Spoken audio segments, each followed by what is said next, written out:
Descubrimientos recientes confirman la Biblia. Este es el monte Sinaí, la montaña mencionada en la Biblia, donde Moisés se reunió con Dios. Está en Arabia Saudita. Éxodo 19:18. Todo el Sinaí humeaba, pues había descendido el Señor en medio del fuego. Nótese la parte superior izquierda. La cima del monte Sinaí está toda negra, a diferencia de las otras cimas. Esta es la piedra de 6 pisos que Moisés golpeó para que saliera agua milagrosamente para los sedientos israelitas. Herirás la piedra y saldrá de ella agua para que beba el pueblo. Éxodo 17:6.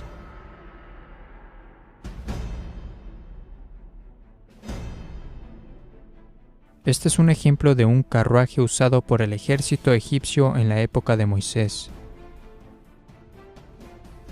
Esta es otra imagen de un egipcio en su carruaje. El ejército egipcio usaba ruedas con picos de 4, 6 y 8 pulgadas. Estas son las ruedas de un carruaje del ejército egipcio cubiertas de coral que fueron descubiertas en el fondo del Mar Rojo. Estas ruedas de carruaje cubiertas de coral se quedaron ahí hace miles de años, cuando Moisés y los israelitas cruzaron el Mar Rojo. Dios abrió milagrosamente las aguas y después hizo que se cerraran para tragarse el ejército del faraón y sus carruajes.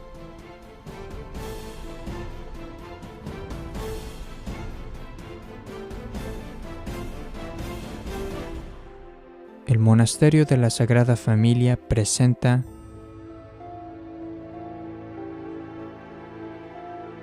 Creación y Milagros por el hermano Miguel Diamond.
Here today with Brother Michael Diamond to review some of the research that you've been doing over the last year.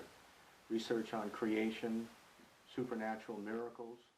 Aquí presentamos al hermano Miguel Diamond para que nos explique su investigación. He tratado de analizar toda la información que pude sobre los temas que vamos a tratar: la creación, la evolución, el diluvio, el sudario de Turín, los milagros. Es bastante información y vamos a presentarlas rápidamente.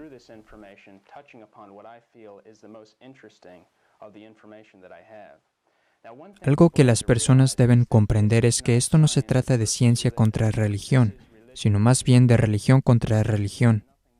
La evolución no es más que una religión pagana. No hay pruebas científicas en absoluto y es una teoría muy peligrosa porque es en base a lo que uno cree lo que determina el comportamiento, y la evolución ha creado personas como Lenin, Stalin, Hitler.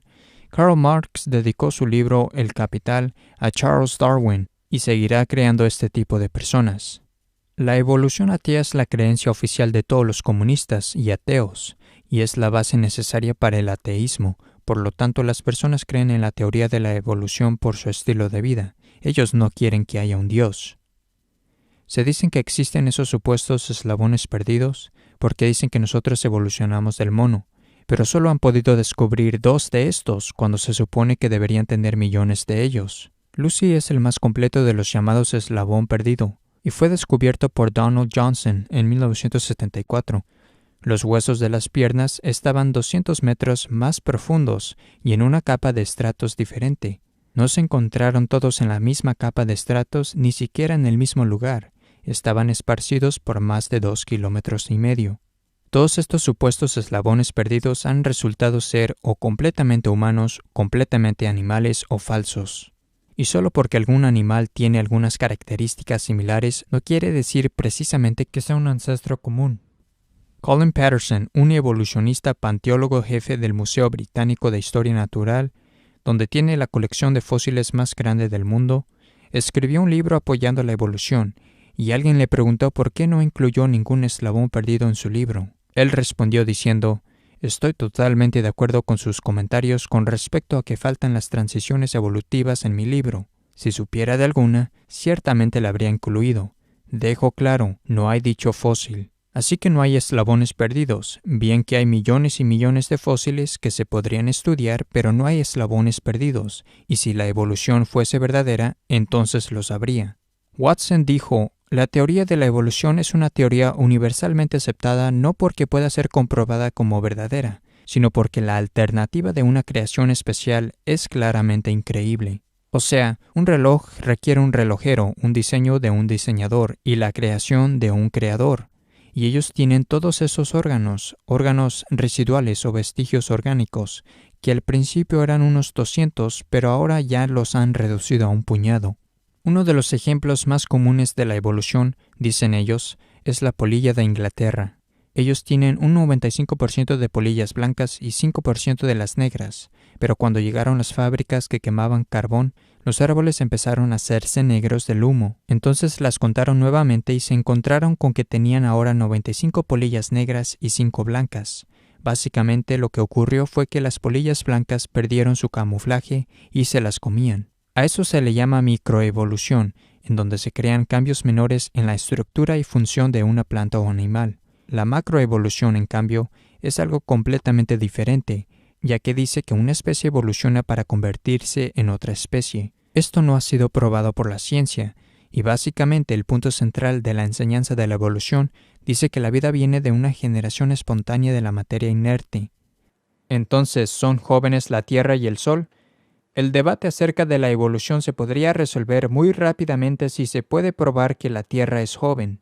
Los científicos admiten que los árboles vivientes más antiguos son el pino Bristocón de Nevada, que tienen 4.300 años. ¿Por qué no tenemos árboles más viejos? Tenemos la Gran Barrera de Coral en Australia, y después de estudiarla por 20 años, se estimó un promedio de crecimiento que era de 4.200 años de antigüedad. ¿Por qué no tenemos un arrecife de coral más antiguo que este? Cuando se hacen perforaciones en la tierra donde se topan con petróleo, y esto es bajo tremenda presión, a veces hasta 20,000 libras por pulgada cuadrada, los científicos dicen que la presión se debió haber filtrado hace 10,000 a 15,000 años. ¿Por qué todavía está bajo tanta presión si la Tierra es tan vieja? La segunda ley de la termodinámica, llamada ley de la entropía, dice que cualquier cosa que se deja a sí misma empeora.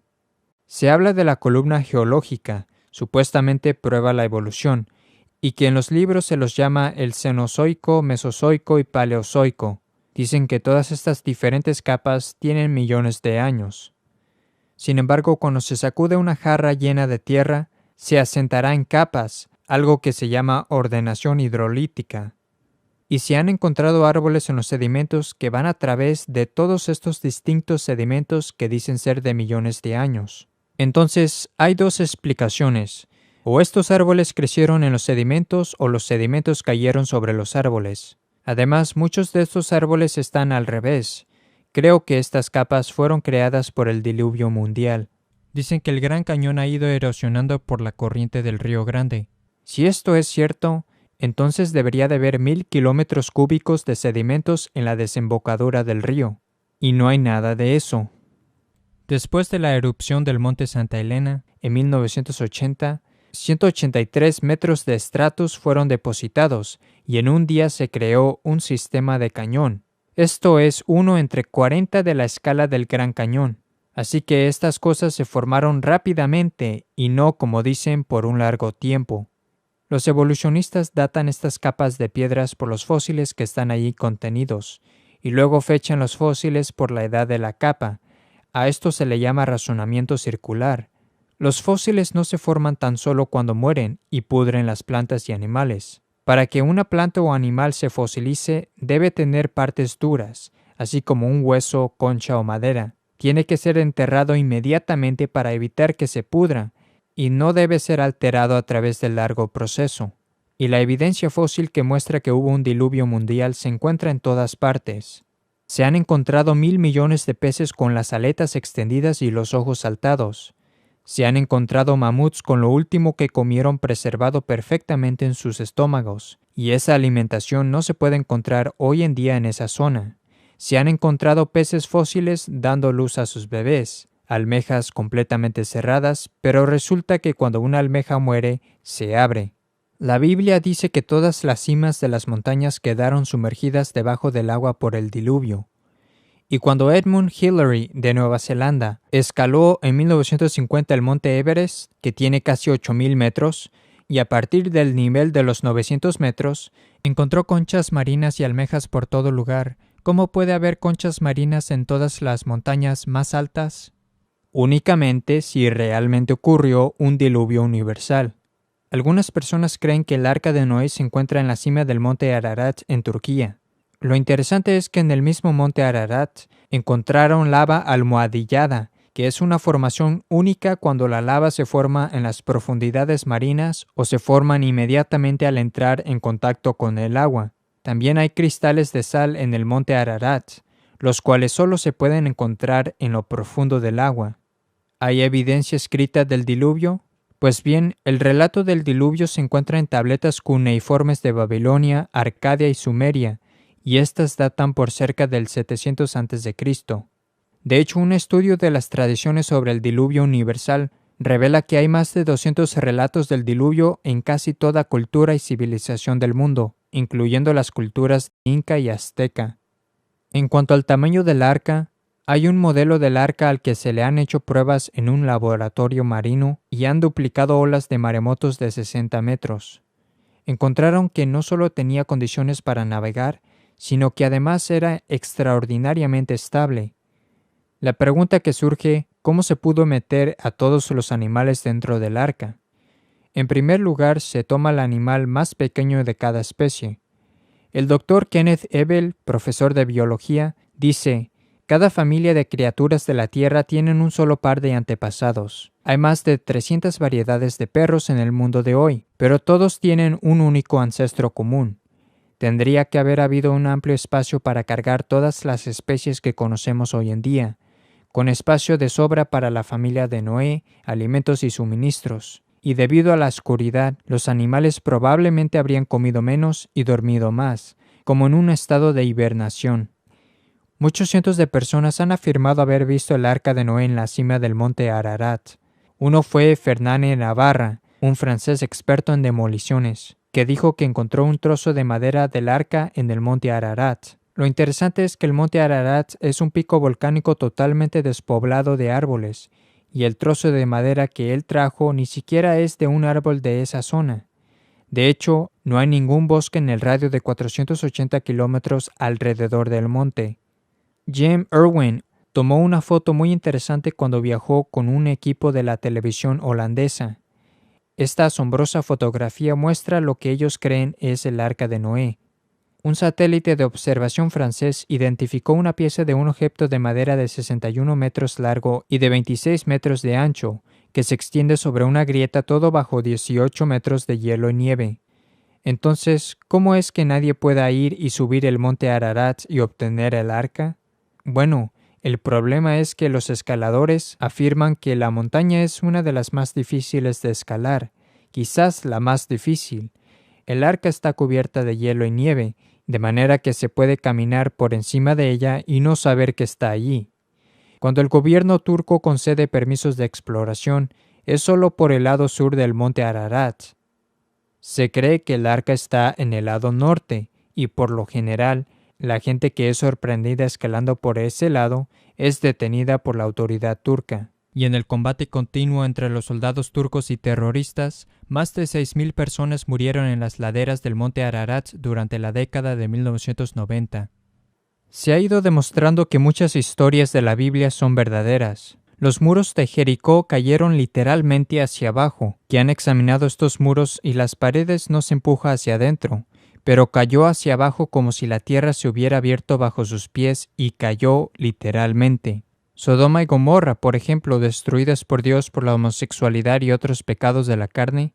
Estas son fotografías que muestran dónde se ubican Sodoma y Gomorra. Se parece a las ciudades y se encontraron sustancias quemadas con azufre y tienen un residuo de ceniza que es más pesado que una sustancia inicial sin quemar. Y tal vez por eso estas ciudades han podido permanecer durante casi 3.900 años. Se descubrió que estas ciudades fueron quemadas con 4.000 a 5.000 grados. La Biblia dice que cayó fuego y azufre sobre Sodoma y Gomorra. Se puede ir hasta allá y encontrar millones de pedazos de azufre por todo lugar. E Isaías y el resto del Antiguo Testamento dicen mucho acerca de la venida del Mesías, que nacería de una virgen en la ciudad de Belén y que sería un hombre de dolores. Hay muchas otras predicciones de la segunda venida de Cristo. Jesús dice en Mateo 24:20 que si no se acortasen aquellos días, nadie se salvaría. Hace 200 años atrás nadie pensaría que estamos en los días previos a la segunda venida de Cristo. Tal vez esta sea la razón de por qué aparezcan fotos de este tipo. Una imagen en color de una prueba nuclear francesa en 1969, donde se puede ver a Nuestro Señor en la cruz y a la Santísima Virgen a su lado en blanco, como Nuestra Señora de las Gracias. La Santa Casa de Loreto se cree que es la casa donde vivió la Sagrada Familia. Originalmente estaba en Nazaret y fue posteriormente trasladada al este de Yugoslavia y de allí a Italia, donde está hoy en día. Se han encontrado estos lugares en Nazaret y Yugoslavia y se ha examinado el área de la base donde se ubica la casa y es exactamente igual al área de la Santa Casa de Loreto en Italia. Se puede ir a Loreto, Italia y visitar la Santa Casa y encontrará que la casa todavía no tiene una base sobre la que está construida. Esta es la escalera de San José. Se encuentra en Nuevo México. Las religiosas necesitaban construir una escalera para subir y bajar del coro, puesto que hubo un error en la construcción de la iglesia y no se construyó una escalera. Recurrieron a los carpinteros para que les solucionara el problema, pero nadie pudo. Ellas se encomendaron a San José y le hicieron una novena. El último día de la novena apareció un hombre que les dijo que podía solucionar el problema para construir una escalera. La escalera se compone de exactamente 33 escalones. Hay 2 vueltas completas de 360 grados y no hay columna de soporte por el centro. Esto significa que la escalera está como que colgando allí sin ningún apoyo. Todo el peso está en la base. Algunos arquitectos han dicho que por todas las leyes de la gravedad la escalera debería venirse abajo con la primera pisada sobre uno de sus escalones. Sin embargo, la han estado utilizando durante 100 años. La escalera se apoya en la buhardilla de la parte superior y en el suelo en la parte inferior, donde parece que se concentra todo el peso. No hay ni un solo clavo ni tornillo, todas las uniones están hechas con tarugos de madera. Y la barandilla no existía originalmente, fue agregada 2 años más tarde. Tampoco hay refuerzos de placas de metal, todo está hecho de madera y las uniones también. Además, la madera parece ser de un tipo de madera dura, y de acuerdo con los entendidos, este tipo de madera no es de ningún bosque nativo de Nuevo México, y todavía es un misterio de dónde se obtuvo esa madera. El 9 de diciembre de 1531, había un campesino mexicano llamado Juan Diego que se dirigía a la iglesia. En el camino se le apareció la Santísima Virgen y le dijo que quería que se construyera una capilla allí donde se había aparecido, y él fue donde el obispo a darle ese mensaje. El obispo le pidió a Juan Diego que le dijera a la señora que le diera alguna señal para que él estuviera seguro que era realmente ella quien se le había aparecido. Él regresó donde la Virgen y le dijo que el obispo quería una señal. La Virgen le dijo que recogiera algunas rosas del lugar y que las pusiera en su manto o tilma y las presentase donde el obispo. Era invierno y en esa fecha las rosas no dan flores, lo que es otro milagro. Él recogió las rosas y las puso en su tilma y fue donde el obispo a mostrárselas. Cuando abrió el manto apareció estampada en la tilma la imagen de Guadalupe. La imagen ha estado expuesta a lluvias, inundaciones, terremotos y en 1921 alguien puso una bomba que explotó debajo de ella, pero la imagen permaneció intacta hasta hoy.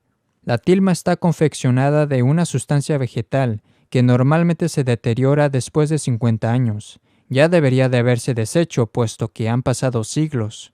El material utilizado para los colores es desconocido para la ciencia. Tampoco no hay un bosquejo debajo de la pintura ni tampoco apresto, y sin apresto es imposible pintar sobre una superficie áspera y rugosa como la de esta tilma. Tampoco hay un barniz que sirva de protección, y sin un barniz de protección la imagen debería haberse destruido hace mucho tiempo por la prolongada exposición al humo de las velas y otros contaminantes. Tampoco hay descoloración o grietas en la imagen, lo que es increíble si pensamos que lleva allí cerca de 475 años. La posición en que aparecen las estrellas no es un accidente, al menos no según los astrónomos. Las estrellas corresponden a 46 estrellas y 14 constelaciones, tal cual como aparecen en el cielo la mañana de un 12 de diciembre, el día en que nuestra Madre Santísima imprimió su imagen en la tilma. En los últimos años, los ojos han sido objeto de considerable investigación científica.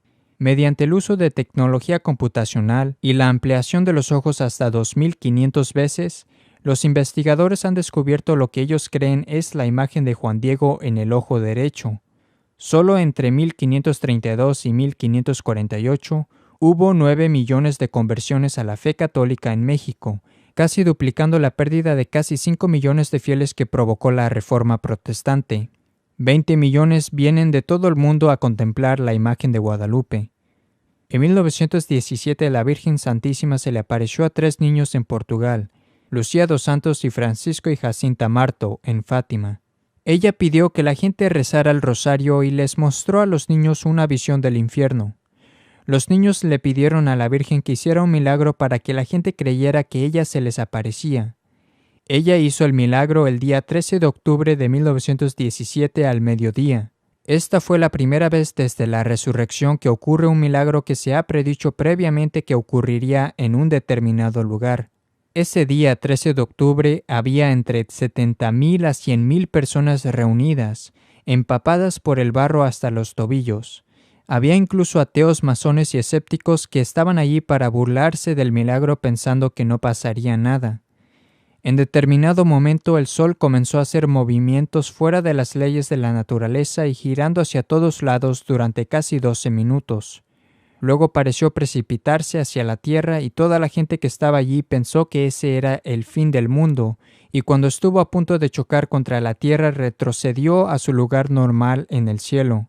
Los enfermos fueron curados durante el milagro, y toda la ropa de la gente que estaba mojada y sucia porque había llovido las horas previas a la aparición quedó seca y completamente limpia. Un ingeniero comentó que para que una cosa así ocurriera, que todo quedara seco de un solo momento, la cantidad de energía que se habría necesitado para lograr eso equivaldría a una bomba de 100 megatones, y si algo así ocurriera, toda la gente habría perecido calcinada. Nuestra Santísima Madre predijo en Fátima que Rusia esparciría sus errores por el mundo entero. Ella dijo que comenzaría una guerra peor durante el reinado del Papa Pío XI, que todavía ni siquiera era papa en ese momento. Ella dijo que Dios comenzaría a castigar al mundo cuando se viera una noche iluminada por una luz desconocida, y esa luz fue vista el 25 de enero de 1938, que fue un resplandor rojo que se vio en toda Europa por 5 horas. Iluminaba tanto que gente en Suiza podía leer el diario a plena noche sin luz artificial. La única forma de que se pueda reproducir es por una explosión atómica. Cuando sucedió esa noche iluminada por una luz desconocida, fue 47 días después que Hitler entró en Austria. La Virgen dijo que se podrían evitar esos castigos si Lucía le pedía al Papa que junto con todos los obispos consagraran a Rusia a su Inmaculado Corazón. Ella pidió que el tercer secreto fuera revelado en 1960, cosa que no ha ocurrido. Ella también pidió la comunión reparadora de los primeros sábados de cada mes. La más pequeña de las videntes, Jacinta, después de su muerte, su cuerpo fue exhumado y se encontraron con que seguía intacto, completamente incorrupto. Hay cientos de cuerpos de santos que permanecen totalmente incorruptos, como el de Santa Catalina Labouré. A ella se le apareció Nuestra Santísima Madre y le dio a ella para que se difundiera entre los católicos la medalla llamada Medalla Milagrosa. Miles de milagros se han atribuido a esta medalla. Santa Catalina Labouré murió en 1876. Santa Bernadette Soubirous vio a la Santísima Virgen en Lourdes, Francia, donde millones de personas acuden cada año a rezar. Innumerables milagros han ocurrido allí. Ella murió en 1879 y su cuerpo permanece perfectamente incorrupto. No solo hay cuerpos, sino también escapularios que se han mantenido intactos. San Alfonso murió en 1787 y su cuerpo se convirtió en polvo, pero su escapulario marrón permaneció intacto. Un examen demostró que no tenía un tratamiento especial. El escapulario fue dado por la Santísima Virgen a San Simón Stock en 1251 y miles de milagros se le han atribuido al mismo. Hay más de 16,000 santos canonizados de la Iglesia Católica, y para que una persona sea declarada santa, se necesitan milagros verificables por parte de los médicos y las personas, que deben verificar su autenticidad bajo juramento. Eso demuestra que la Iglesia Católica es muy cuidadosa antes de declarar santo a alguien. Y la Iglesia Católica es la única iglesia de la historia humana con una historia ininterrumpida de milagros desde el principio. San Vicente Ferrer convirtió a casi 200,000 personas a la fe católica y resucitó a 30 personas de entre los muertos. Realizó más de 40,000 milagros durante su vida y cuando fue canonizado se utilizaron para su canonización casi 1,000,000 de milagros.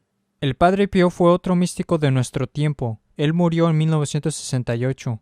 Él tuvo los estigmas visiblemente por más de 50 años. Tenía muchos dones. Él le podía decir a quien fuera a confesarse con él toda su vida, sus pecados. Él fue visto en todo el mundo. Él ha obrado miles de milagros que ya llenan 54 volúmenes. Desde su muerte no ha dejado de hacer milagros. Uno de los milagros más interesantes de su vida fue de una mujer italiana llamada Gemma de Giorgi, y ahora tiene unos 70 años de edad. Gemma nació sin pupilas y todavía no tiene pupilas, pero después que su abuela la llevó a ver al Padre Pío, pidió a un cura, él la bendijo y ahora puede ver, a pesar que todavía no tiene pupilas y es anatómicamente imposible ver sin pupilas.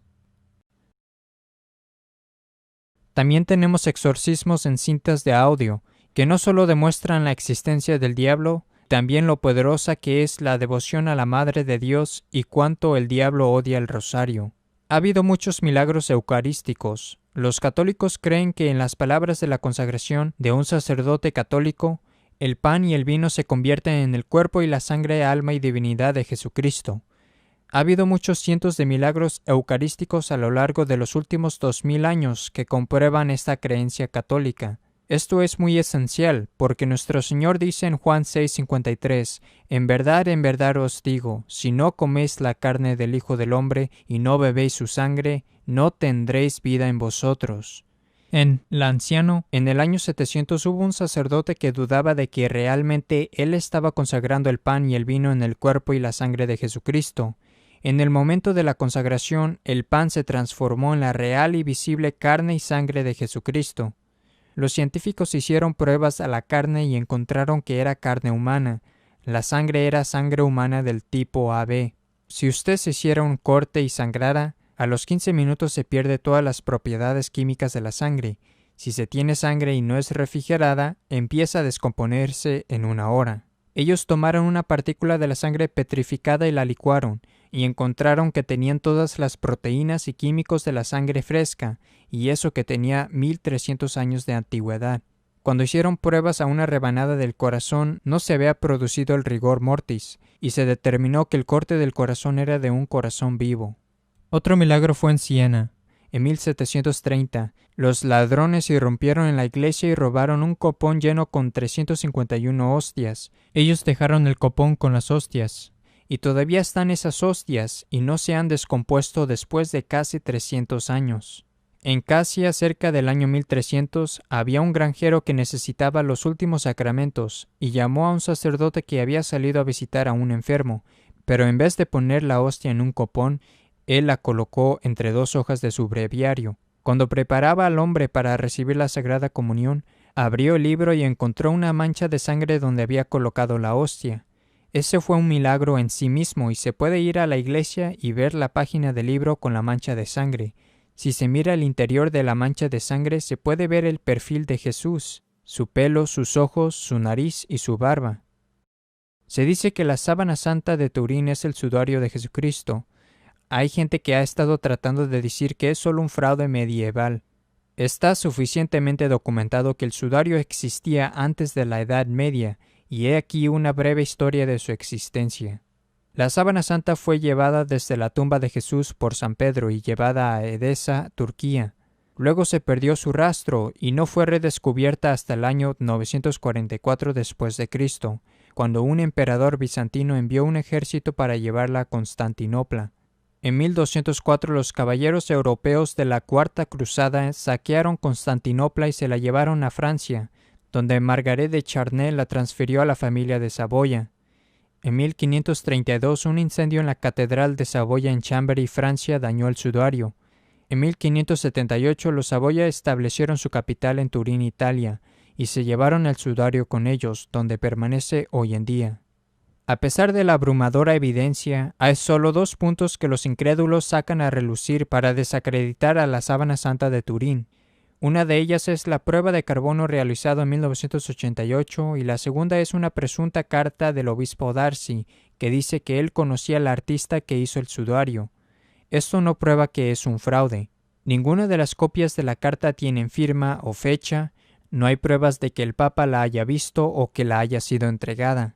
El Papa Clemente VII permitió que el sudario fuese expuesto al público durante todo ese tiempo. No hay evidencia de que es de puño y letra del obispo que se dice la escribió. Se estima que simplemente fue de 1389. El artista que supuestamente falsificó el sudario no tiene nombre y no hay transcripción de ninguna investigación oficial. Las primeras fotografías de la sábana santa fueron tomadas por Secunda Pío en 1898. Él se sorprendió cuando encontró que la imagen negativa era una imagen positiva. Y Barry Schwartz, que es un fotógrafo judío, dijo: suponiendo que la sábana santa haya sido fabricada en el siglo XIV, esto significaría que alguien tendría que haber concebido la fotografía aproximadamente 650 años antes de que fuera inventada. Yo no lo creo. Algunas de las marcas del látigo en el sudario aparecen solo bajo la luz ultravioleta, lo que significa que el supuesto falsificador habría tenido que pintar las marcas de forma que serían invisibles a simple vista y luego discernir que la luz ultravioleta se inventaría unos 650 años después.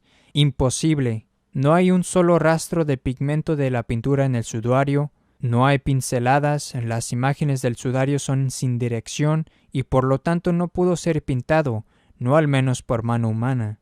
Kevin Moran, un ingeniero óptico, dijo: la imagen del sudario está hecha de pequeñas fibras que son 1/10 del tamaño de un cabello humano. Los elementos de la imagen en realidad están distribuidos al azar, como los puntos en la fotografía de un periódico o la fotografía de una revista. Para hacer esto se necesitaría un láser atómico increíblemente preciso. Esta tecnología no existe. Además, si alguien hubiera pintado el sudario, tendría que haber tenido un cepillo de 20 pies, porque la imagen ni siquiera se puede discernir mucho más cerca que eso. También se encontró sangre en la sábana santa de Turín. Según el Dr. John Heller y especialista en sangre el Dr. Alan Elder, no solo encontraron sangre en la sábana santa, sino sangre altamente cargada con bilirrubina, un pigmento de la bilis que solo aparece si el muerto ha sido golpeado severa y traumáticamente. El patólogo Pierre Vallon llegó a la misma conclusión y también encontró que la sangre en el sudario era sangre humana del tipo AB. Ellos realizaron 13 pruebas que confirmaron que había sangre en el sudario. La imagen de la sábana santa es un negativo, pero las manchas de sangre son positivas. También las marcas de sangre en la sábana santa se han mantenido de color rojo. y la razón de por qué no se han oscurecido con el tiempo y la oxidación es inexplicable. En la parte posterior de los dedos de los pies sobre el sudario hay un sangrado inicial cuando el hombre estaba vivo, y luego en la tumba había un segundo sangrado, por lo que tenemos dos flujos de sangre. Esto es imposible que alguien lo pueda falsificar. De hecho, los expertos se sorprendieron por la forma en que la evidencia de la sangre se transfirió a la sábana santa. Se hizo a la perfección, sin una sola mancha, lo que humanamente hablando es imposible.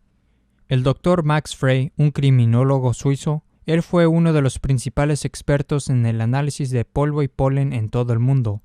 Él solo desarrolló una técnica para determinar dónde los delincuentes habían estado por el análisis de las muestras de polvo y polen obtenidas de su ropa.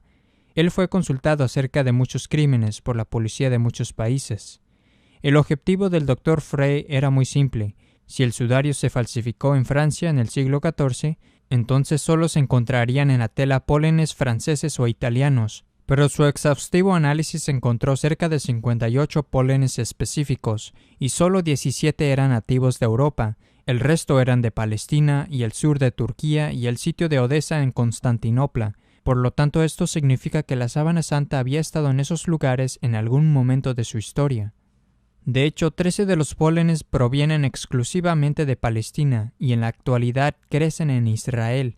El profesor Rice encontró en la sábana fragmentos microscópicos de algodón, no solo de algodón normal, sino de algodón con un cierto número de nudos por centímetro. Tenemos que darnos cuenta que el algodón tiene un número diferente de nudos, dependiendo de qué país proviene. El algodón cultivado en la parte occidental del mundo tiene entre 20 a 25 nudos por centímetro, mientras que el algodón cultivado en el Oriente Medio tiene 8 a 10 nudos por centímetro. El algodón que se encuentra en la sábana santa tiene alrededor de 8 nudos por centímetro. El algodón no se cultivaba de manera habitual en Europa en la época en que algunos sostienen que fue fabricado el sudario, entre 1260 a 1390. También encontraron en la sábana muchas imágenes precisas de diferentes flores, y 28 flores específicas con un buen grado de precisión. Todas ellas crecen en Jerusalén o alrededor de los 12 kilómetros de Jerusalén. Quien haya producido la imagen de la sábana santa también produjo el elevado campo de energía que producen muchas imágenes de cada objeto que se encuentran en la sábana, y por lo tanto tenemos una imagen muy precisa de esas flores. También encontraron polvo en la huella de la tela, y ese polvo proviene de la puerta de Damasco de Jerusalén y de ninguna otra parte. También encontraron información tridimensional en la sábana santa de Turín. Esto es increíble porque sabemos que una pintura solo produce información en 2 dimensiones, altura y anchura, pero en la sábana se encontró información en 3 dimensiones. Ellos pusieron el sudario en una máquina especial, llamada el analizador de imagen BP8, que encontró que el sudario tenía información 3D, lo que un artista no pudo haberla puesto ahí.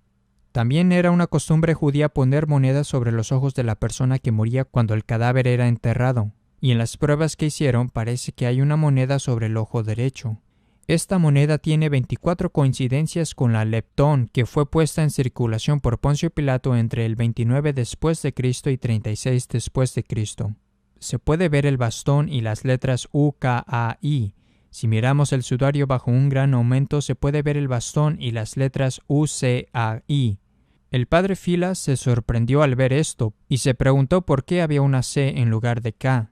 En 1981, en el Museo Británico, él encontró 2 monedas que tenían una C en lugar de una K, así que esto excluye alegaciones de falsificación.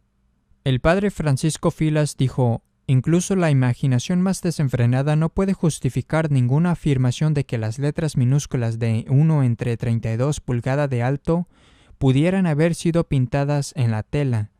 Otras características han probado la autenticidad de la sábana santa. Los mechones de pelo en el lado de la cara es una costumbre judía. El cuerpo de la sábana santa ni siquiera está recto. El abdomen aparece hinchado, lo que muestra que la causa de la muerte fue la asfixia. Las piernas en el sudario no están quebradas, y los romanos que crucificaban a sus víctimas siempre les quebraban las piernas al crucificado. Esto se remonta al Éxodo capítulo 12, versículo 6, donde se dice que no se romperá ningún hueso en el cuerpo de Cristo.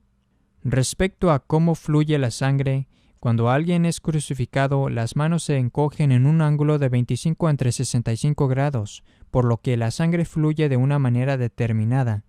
La forma en cómo fluye la sangre en la sábana muestra que era de un hombre que fue crucificado. Al estudiar las fotos de la sábana, el doctor Pierre Barbet, cirujano jefe del Hospital de San José en Francia, dijo: «Si el trabajo fuese el de un falsificador, entonces el falsificador habría tenido que haber sido un experto en anatomía, porque no hay ni un solo error. Cuando un clavo penetra el nervio mediano en la muñeca, el pulgar se sitúa automáticamente en la palma de la mano, como se muestra en la sábana. Esto no invalida la profecía: han talado mis manos y mis pies, porque los anatomistas en todos los países y a lo largo de la historia han entendido que la mano consiste en la muñeca, la palma y los dedos».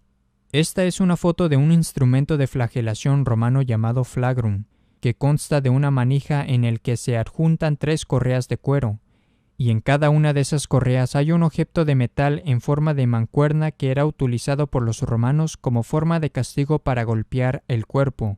Los objetos con forma de pesa se adaptan perfectamente a las heridas en el sudario, y un autor estimó que había 120 heridas de flagelación en la sábana santa de Turín, y la ley judía limita el número de azotes a 40, y 40 por 3 da 120.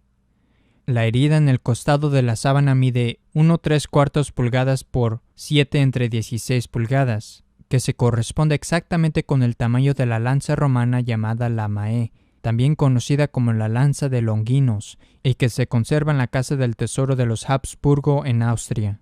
La leyenda cuenta que esta es la lanza que perforó el costado de Jesús, y era propiedad de Longinos, un soldado romano asignado por Poncio Pilato al lugar de la crucifixión.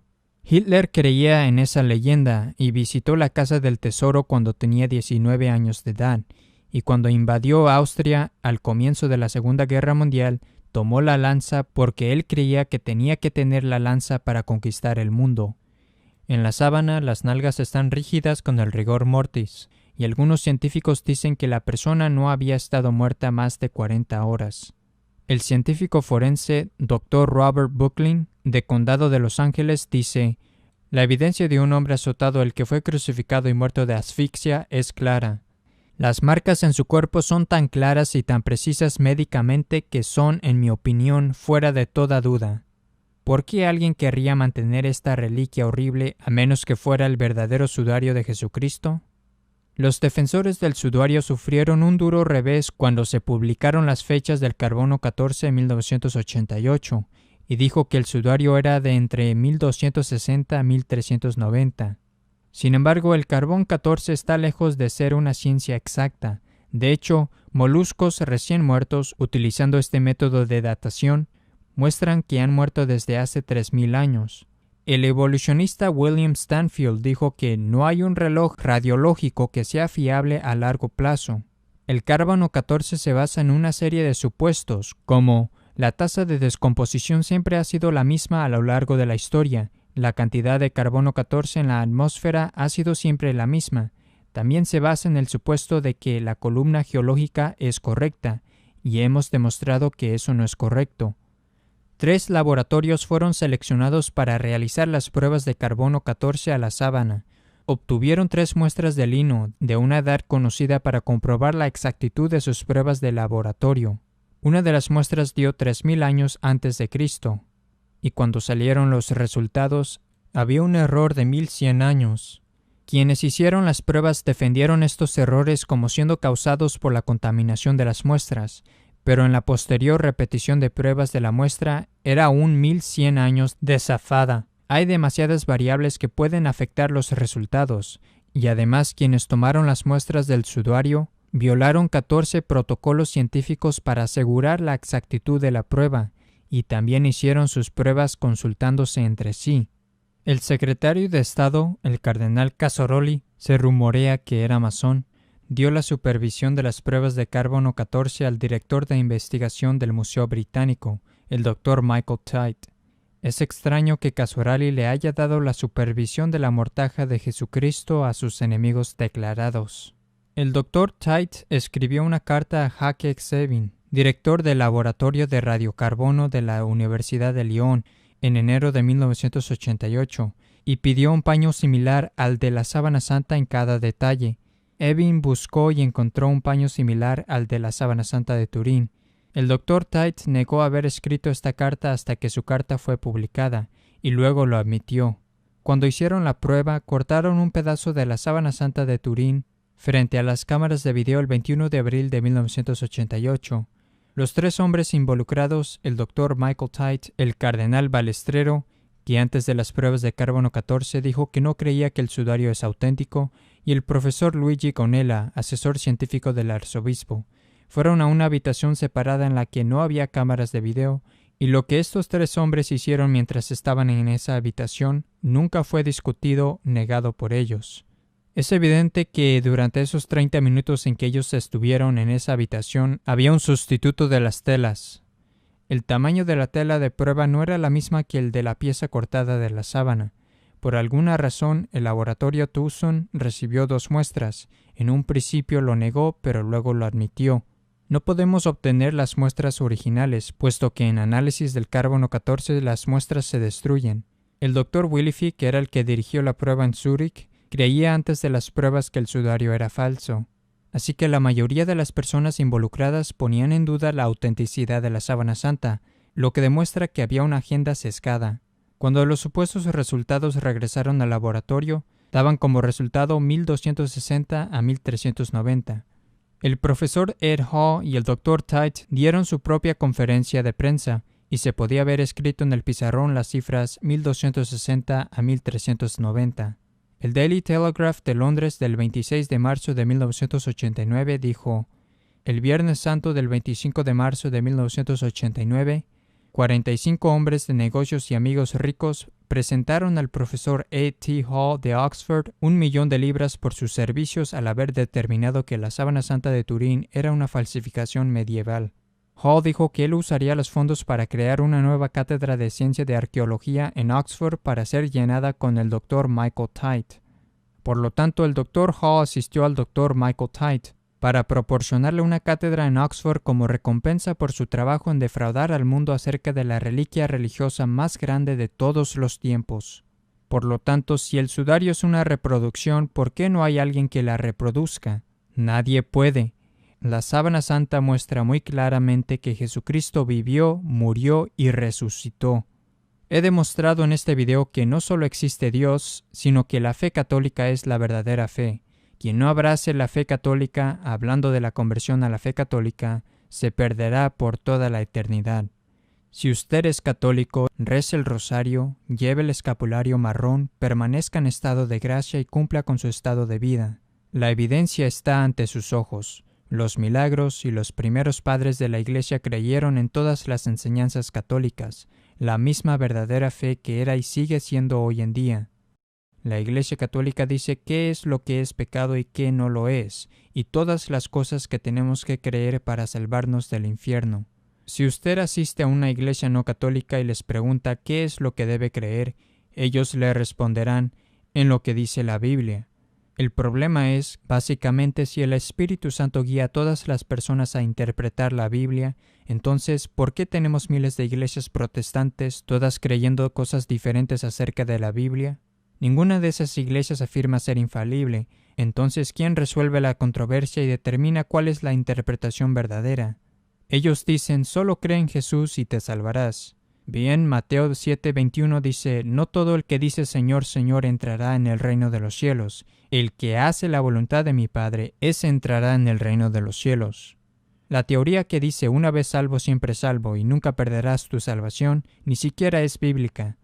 San Pablo dice en Filipenses 2:13, trabajar con temor y temblor en la obra de vuestra salvación. Y en 1 Corintios 9:27 dice, no sea que habiendo predicado a los otros venga yo a ser reprobado. Él habla de la salvación como siendo una carrera que debe correrse hasta el final. Si no te interesa o no te importa dónde vas a pasar la eternidad, bien, entonces estás definitivamente en camino a las llamas del infierno, y una vez que llegues allí, no hay escapatoria. Tu eternidad es fija, y te quemarás, llorarás y sufrirás y serás torturado por los demonios por toda la eternidad. Dios no quiere eso. Él dice en Timoteo 2:4 que quiere que todos se salven y lleguen al conocimiento de la verdad.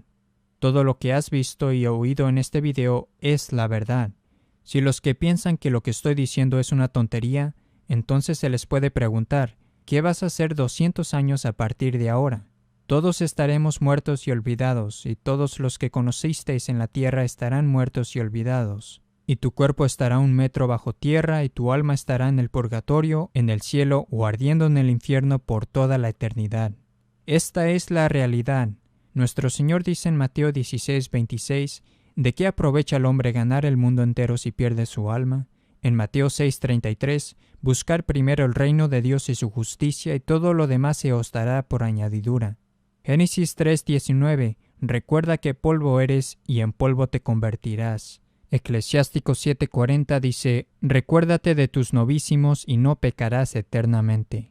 Básicamente, en la dirección que ahora estés, tu tiempo se está acabando. Nadie puede prometerte 1 año más, otro mes, otra semana u otra hora e incluso otro respiro. Entonces, si no quieres pasar la eternidad ardiendo en el infierno, abraza la fe católica, conserva la fe hasta el último suspiro.